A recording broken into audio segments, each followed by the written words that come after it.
All right, so we're here with Derek Willburn, the man of Morgan. He's going to talk a little bit about this Morgan we just picked up. I guess you could call it a bit of a barn find, but really a garage find. And so what's special or unique about this particular Plus 4? This is called the competition model Plus 4. It's a low body. So that means, how can you tell it's a low body compared to a... Well, this distance here is lower than the production car, which is about up there. So that's what the Super Sport would use, the low body? Well, the later Super Sports use low body, yeah. Okay. This is an all steel body. It is considered the low budget Super Sport, you could say. Okay. By '68, all production of Plus 4 was just like this. But before that, they did a few called the competition model, and that's one of these. So this is a 66, right? Yeah. As far as we can tell. This is one of about 43 or so. And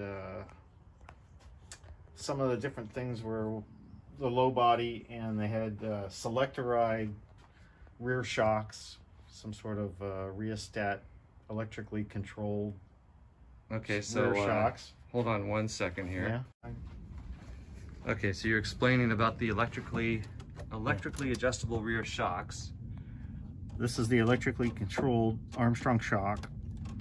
I'm not sure exactly how it works, or whether they even did work. Now on the dashboard would be a rheostat knob right here, which is not there, but I feel the hole where it would be on the back side of this dash, which somebody covered in Naugahyde. So someone removed that switch. Yeah. Okay. That's where it would be right here. And then these seats would be... These are Super Sport type seats. And some people like them, some people don't. They're very narrow, but they really hug your sides for taking corners fast, and that's why they were very developed, sporty. Basically. Okay, so that's unique, the electrical rear shocks. And then the Super Sports, and then from the factory, this had a 3-point harness or belt system. This it's not in it right now, but you No. can see the hole in the wheel arch right here. Aha. And that's original from the factory for a shoulder strap. And so you checked the factory records on this car, and it was... yeah, it did have a 3-point seat belt system put in at the factory. And the electrical rear shocks. Yeah. Okay. Now, as far as the spec on these, I think they're supposed to have Darrington manifolds, which this one is missing them. We'll open up the other side. Yep. Take a look. All right, so taking a look at the engine. So this system actually is supposed to have a Darrington manifold intake and exhaust, where somebody has put a different exhaust manifold on that I don't know who made, and this car came with this TR4 intake manifold and carburetor setup that I'm going to put on. But if it originally came with the Darrington setup, it's gone. But, the valve cover is an aftermarket valve cover somebody put on. It does say Morgan on it. Nice touch. This might have been done by Melvin, I can't remember. Okay, and then the wire wheels would be... 72 spoke wire wheels is original on this car from the factory record. And then we were looking at, or talking about the engine number. Oh, I'll show where the engine number is. Okay, so the engine number. Engine number is on the block right here. Yep. And it has an ME, and that's only on the Morgan blocks. A Triumph block would not have the M. Okay, and then also stamped. Yeah, can't see it. Unless you take the other down. side. All right, hold on a second here. Okay, this is the secret to... There you go. So now you can see the engine number right there. Yeah, the engine number is actually stamped in the front flange of the bonnet. Upside down, it looks like, right? Yeah. Yeah. But it matches. So this is an original engine, according to the factory records. Yes. All right.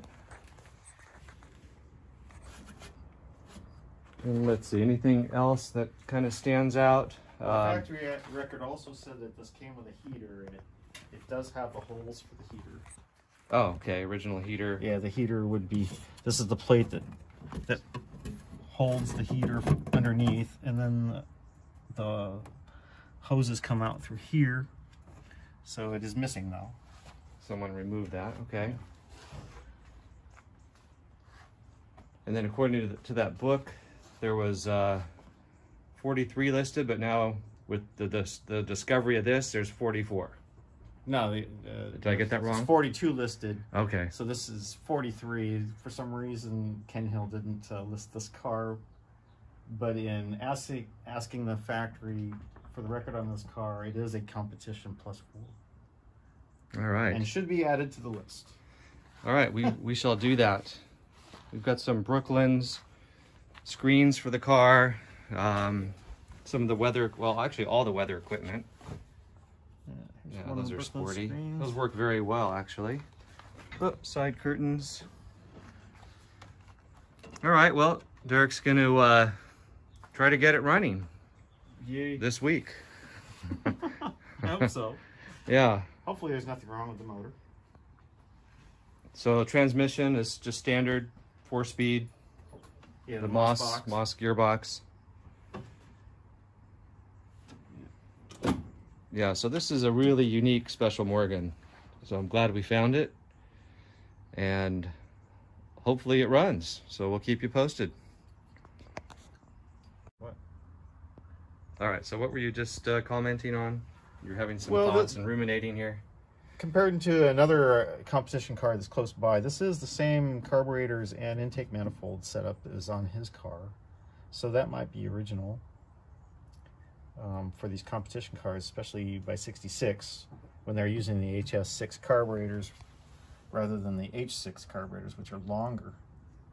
And they did use the Darrington manifold with the H6 longer carburetors. So this might be correct for a later model. This might be correct for the competition. I'm not quite sure.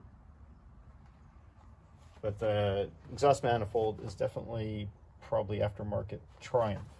So this is not Morgan specific. Okay. Yeah. Oh, we've got a little toolkit in here I didn't notice. Yeah. Oh, I'll have to take that. Yeah. All right.